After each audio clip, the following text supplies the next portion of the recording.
This is the case of a 60-year-old male who presented with persistently high blood pressure that could not be controlled despite taking multiple medicines.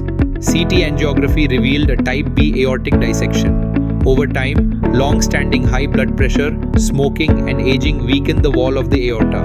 When a tear develops in the inner layer, blood enters between the layers of the vessel wall. This causes the wall to split, disturbs normal blood flow, and results in a condition known as aortic dissection. In this patient, the type B dissection began just distal to the left subclavian artery and extended down to the infrarenal part of the aorta.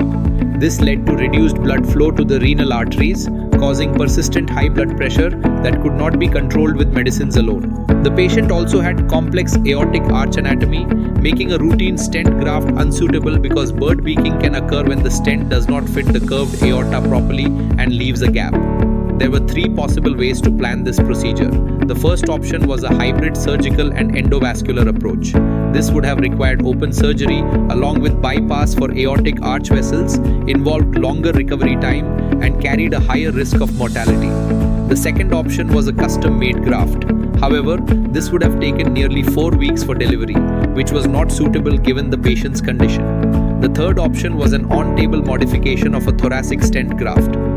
An on-table modification was chosen as it was the safest and most practical option in this case. It also reduced the risk of bird beaking of the stent and allowed precise alignment with the arch vessels. A physician-modified thoracic endovascular technique was planned to seal the tear, reopen the true channel of the aorta, and preserve blood flow to the brain and upper limb vessels. The thoracic stent graft was modified on the table. A 15 by 15 mm opening was created for the innominate artery, and an 8 by 8 mm opening was made for the left subclavian artery, ensuring continuous blood flow to these vessels. The graft was then carefully reloaded. Vascular access was obtained through the right common femoral artery using a small surgical opening, along with access from the left arm via the brachial artery. The stent graft was advanced over a stiff guide wire, and an aortogram was performed to confirm correct positioning. The graft was partially opened to expose the fenestration, which was accessed from the left arm. After securing access, the graft was fully deployed, and a balloon-mounted stent was placed in the left subclavian artery to prevent endoleak.